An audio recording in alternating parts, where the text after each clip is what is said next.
আসসালামু আলাইকুম। সংযুক্ত ইবতেদায়ী শিক্ষকদের কপাল খুলছে এবার। মাদ্রাসা শিক্ষা অধিদপ্তরের আওতাধীন সংযুক্ত ইবতেদায়ী শিক্ষকরা প্রাথমিক বিদ্যালয়ের শিক্ষকদের মতো 13তম গ্রেডে বেতন পাবেন। মাদ্রাসা অধিদপ্তর থেকে এ সংক্রান্ত প্রস্তাবনা মন্ত্রণালয়ে পাঠানো হয়েছে। শিগগিরই সিদ্ধান্ত আসবে। মঙ্গলবার 3 সেপ্টেম্বর মাদ্রাসা অধিদপ্তরের একাধিক কর্মকর্তা দৈনিক আমাদের বার্তাকে এ তথ্য নিশ্চিত করেছেন। মাদ্রাসা অধিদপ্তরের এক কর্মকর্তা দৈনিক আমাদের বার্তাকে জানান, মাদ্রাসা শিক্ষা অধিদপ্তরের জনবল কাঠামো সংশোধন সংক্রান্ত পরিপত্র মন্ত্রণালয়ে পাঠানো হয়েছে। সেখানে সংযুক্ত ইবতেদায়ী শিক্ষকদের বেতন স্কেল 13তম গ্রেডে রাখার প্রস্তাবনাও রয়েছে। তা অনুমোদন হলে সংযুক্ত ইবতেদায়ী শিক্ষকরা 13তম গ্রেডে বেতন পাবেন।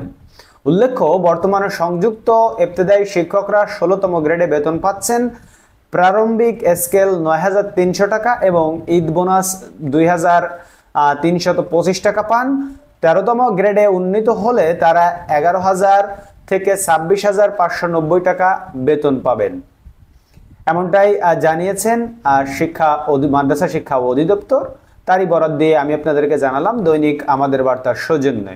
বন্ধুরা, আমরা সবসময় আপনাদেরকে অথেন্টিক এবং সত্য খবর প্রোভাইড করে থাকি। এজন্য আপনারা আমাদের চ্যানেলটিকে সাবস্ক্রাইব করে রাখতে পারেন পরবর্তী আপডেটের জন্য, এবং আমাদের এই ভিডিওতে একটি লাইক দিতে ভুলবেন না। এবং আপনার যে সকল বন্ধুরা অথবা প্রতিবেশী ভাই বোনেরা যারা ইবতেদায়ী মাদ্রাসায় চাকরি করে, সংযুক্ত ইবতেদায়ী মাদ্রাসায় চাকরি করে, তাদের সাথে এই ভিডিওটি শেয়ার করে দিয়ে আনন্দ ভাগাভাগি করে নিতে পারেন।